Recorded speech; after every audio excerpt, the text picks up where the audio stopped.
Huan Ying, how are you? It's great to have you back. You know, when you're preparing several dishes for dinner, it is nice to use different techniques.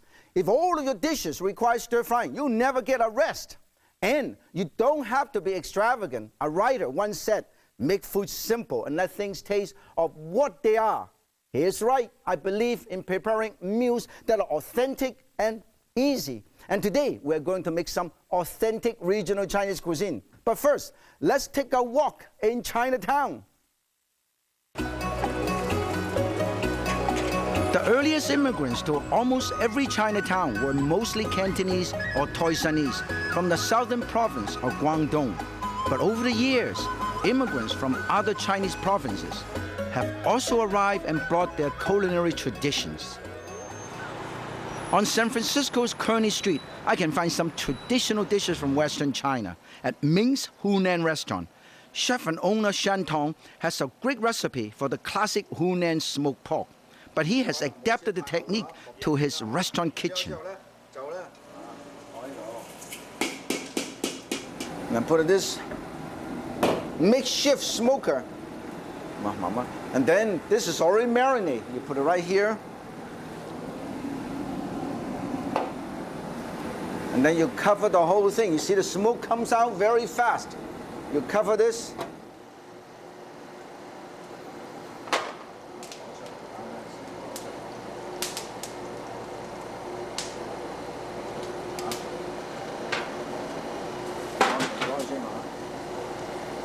After 25 minutes in the smoker, the chef steams the meat for an additional 20 minutes.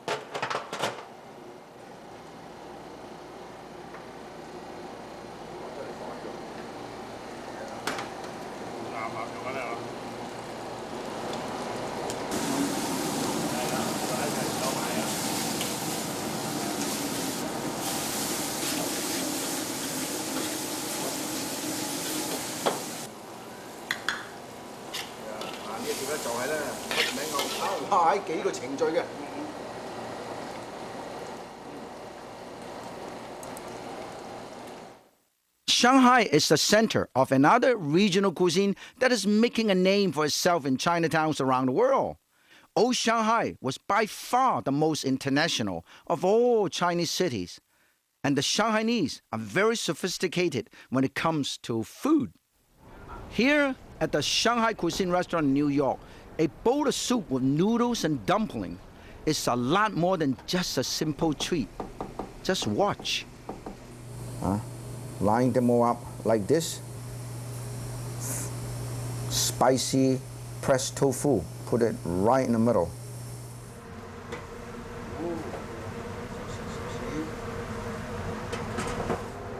Flip it over. 反过来。倒跟水倒了。这样高汤 soup stock. Nice hot soup stock. Garnish it. Some pea shoot. 可以了，可以。好，可以。Whoa! Now the delicious Shanghainese dumpling. Here is how you wrap them. You leave the top of it open. Put in a steamer. And hot. Whoa, look at this.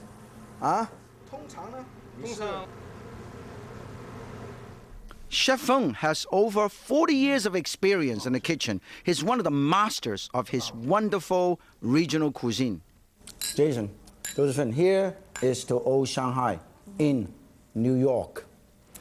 Shanghainese cuisine is not only alive in New York, but some young Shanghainese chefs are carrying on the tradition in San Francisco. This is the kitchen of Old Shanghai restaurant in San Francisco. Chef Li is making a few traditional Shanghainese delights. These are really tasty, and it looks good too. You don't have to close it. Fold it,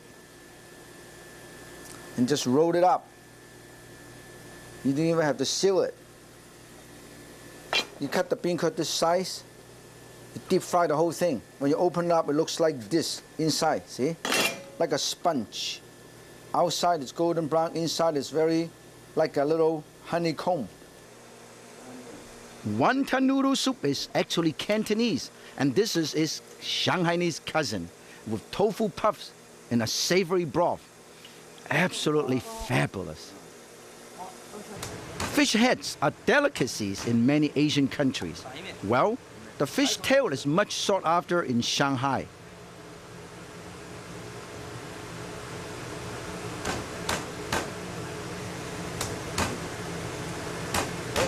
Cut out long on the right hand side of the center bone. You open it up, cut it open, but still intact. You did not cut through this. And then you close it and you turn it the other side. Look at this. Also center bone on the right. You cut through this also. Never cut through it. So this way it looks like this.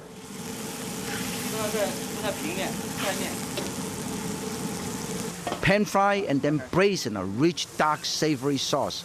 This dish reminds me of all my trips to that great Chinese city. Classical presentation. Arrange the tails like a Chinese fan. And now to dine with the young chefs and the Leong family that started the restaurant.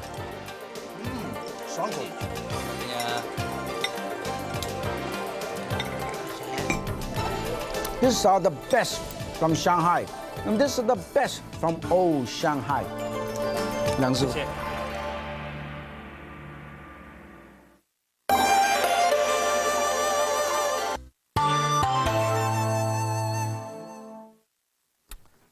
I've been simmering this piece of pork for about 10 to 12 minutes. So they're partially cooked, about 80% cooked. And remove it to make a dish I call tea smoked pork and cabbage stir fry. This is a Hunan style cooking I learned from the chef in San Francisco, Chinatown. Let us down and get ready this smoking. This is a beat up wok. Use only beat up wok. Don't use your fancy wok and line up with aluminum foil. Okay? And then you have star anise, tea, rice, tiny bit of spice, 5 spices, sugar, either white sugar or brown sugar. Put them all together. Okay? You put a rack, shake them a little bit like this, move them a little bit, mix them all up. Okay? Very, very fast. And then you put a rack on like that, and you put a piece of pork right on top, and you cover it and let it smoke for about maybe 10 to 15 minutes. Okay? Basically, there's a very difference between Chinese style smoking and Western style smoking. Western style smoking, you start with a raw piece of meat or fish. You let it sit there and let it smoke until the whole thing is done. Chinese cooking is basically flavoring the piece of partially cooked chicken or meat by smoking it and flavoring it. Now here, I have a piece which is already smoked for at least 14 minutes. Let's check it out. Whoa, look at that. Oh, I hope you can be here, smell it. The smoking flavor is unbelievable. I'm going to put this piece of meat and get it out and use the chopstick. Whoa, this is a beautiful piece. Now, take a look at the smoking liquid. What happened is the sugar caramelized and burned into the whole thing with rice and tea and 5 spice powder. That's why it creates that wonderful smoke flavor. And sometimes Chinese also use camphor wood, camphor to do it, okay? You can use chip, you can use wood. And then we are ready to slice this up, nice and flavorful. Very, very nice. And cut it up. You see this? Still lightly pink. This is so beautiful. And I cut this up. Now, I like to choose a piece of meat which is slightly with a tiny bit of marbling. You know why? With a little bit of marbling, it tastes better. But you can actually use pork loin or even use do chicken or duck. Now, we get ready to stir fry. First, get a tiny bit of oil. Mix them all up. This is Hunan style cooking, so it's hot and spicy. Now, what makes it hot and spicy? We have fresh chili, garlic, and ginger, and we have more chili. This is dry chili. Hey, let's put it in. Let it get it nice. Look at that. Nice. Infuse the flavor. Put everything else in. Whoa! And then put the pork in, which is already partially cooked and smoked. Look at that. This is very, very easy. You can use some of this broth and put it right here. This is how wonderful this is. This is it. High, nice and hot. What I mean hot is it has double meaning. It is very hot in temperature, and it's also very hot because it's spicy, okay? Oh, this is beautiful. And then the rest of the ingredient I put it in is bamboo shoot, carrot, and some Napa cabbage. Put them all in. Don't waste anything, okay? Let's put them all in.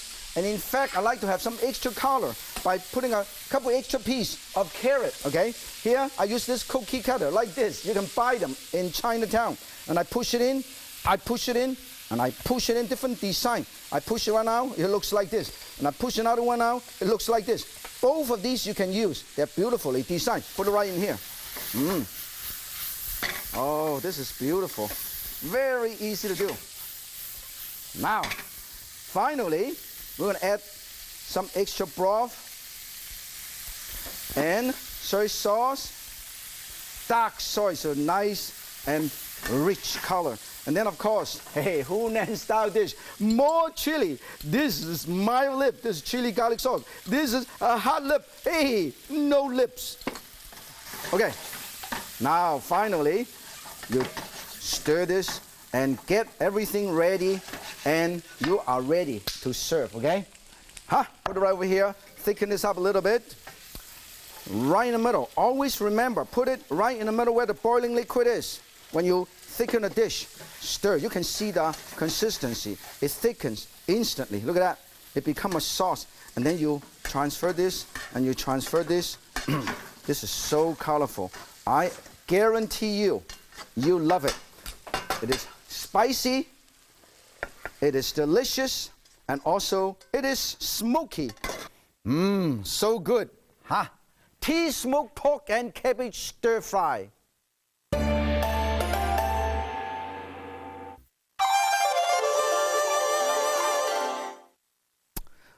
I'm cutting through right in the middle of the tail of the sea bass to get ready for my next dish. Classic Shanghai dish, red cooked fish tail. You know, first I cut it right in the middle, and then I trim this, get rid of the bone, open it up, turn it to the other side, trim it, trim this along the bone, and open it up, and then you push this bone out.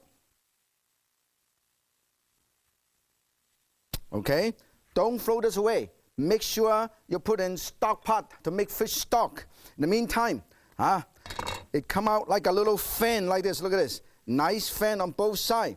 And then we're going to dust this with cornstarch. Why dusting with cornstarch when you pan fry or deep fry? Because the cornstarch bind all this moisture. So just in case you deep fried it, the water won't splash all over the place. It can be dangerous. Okay? Both sides. Make sure, you see, there's moisture. Even the tail, the fins, will have to dust it. Okay. And also keep the moisture in.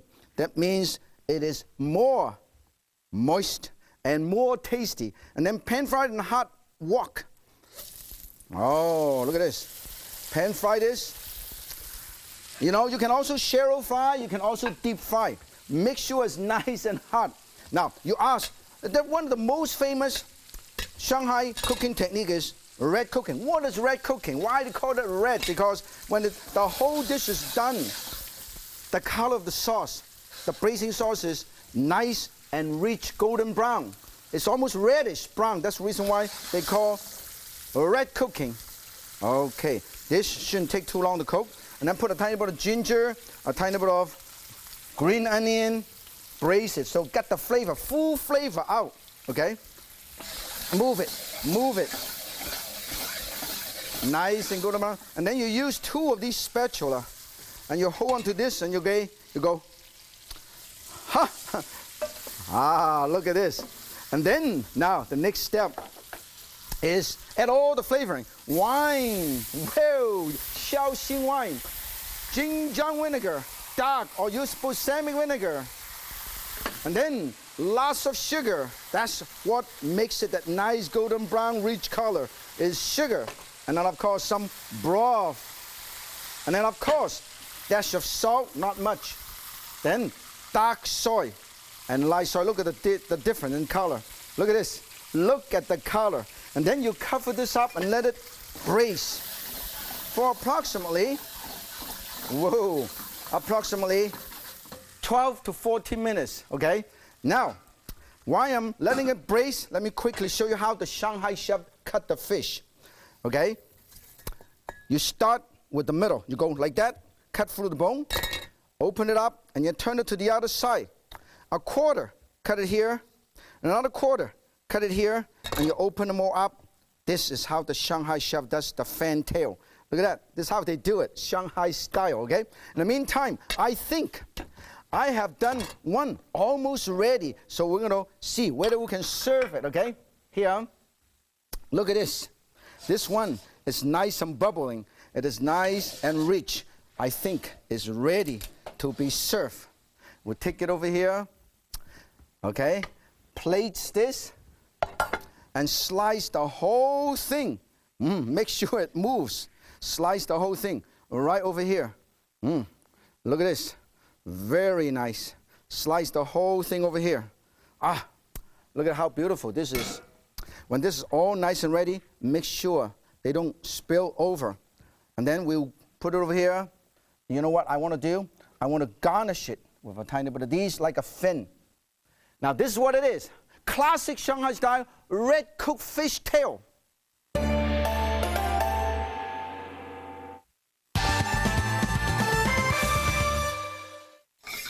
Hey, I'm getting ready a couple of omelets for my next dish. Lotus blossom omelet in broth, my version of the dish from New York Chinatown. This is very interesting. Besides all the red cooking, this is also another Chinese Shanghai style classic, but this is lighter, not as rich color. You put the omelet in get a little bowl like this. Stainless steel bowl will be fine. You push this down, okay? Push this down.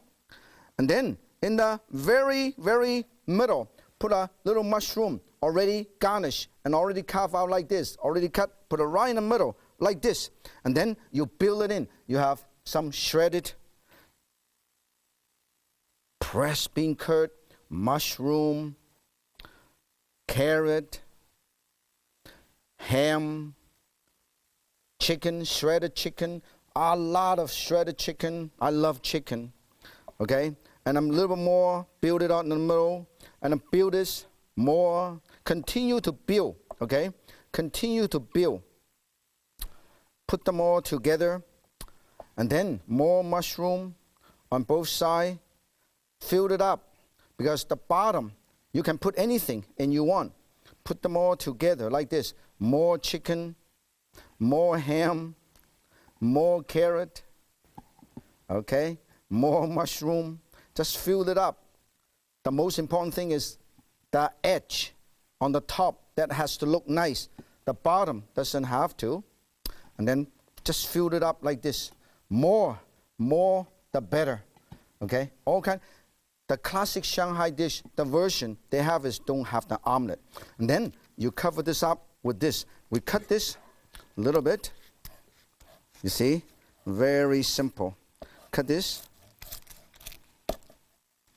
And then we put this omelet right here. You see, that's all we have to do. And then we get rid of these. Very easy to do. When this is all nice and ready, you get some baby bok choy. You cut it up like this.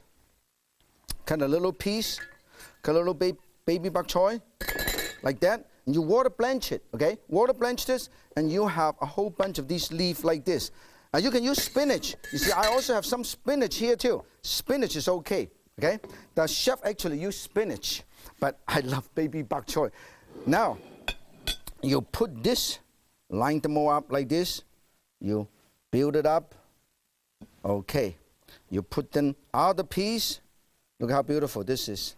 And then, all you have to do is you hold onto the plate, push this down, make sure it's enough ingredient. Then you hold on to this, and you push this like that. Look at this. And then you take it over there, and you let it steam. Very simple. Let it steam for maybe about, 25 minutes. Because most of these is already cooked. All you have doing is cooking some of the shredded carrot, okay? Let it steam for a little while. In the meantime, we're going to make some broth. Okay, let's turn it on. Mix some broth here. Tiny bit of extra broth. I love the broth. Tiny bit of wine. Shaoxing wine again. Tiny bit of salt, because I don't want to make it too dark, okay? And then a few drops of sesame seed oil. No cornstarch thickening this time. And then let's check this out. This looking good. Let's see. Oh, look at the steam. And then you take this out. Make sure you scoop this out. This is how you serve the whole thing. Let's put it right over here. And then get everything else ready. Remove this. Make sure you remove this very carefully. Very nice. Remove the whole thing. Hot. And then you use a little knife, or big knife. You cut this right here. Cut right here, just like a petal. Cut it up like this. And cut it up like this. And then you put the broth, which is already done, put it right here. Look at this. Very nice. And then you open this up. Look at how beautiful. Look at that. Lotus blossom almond and savory broth. It tastes as good as it looks. The lotus blossom symbolize paradise, rebirth, and all that is too good and beautiful. The omelet symbolizes good eating. Put them together, and you've got paradise on a plate. I'll see you next time. Remember, if Yan can cook regional, so can you. Judge in.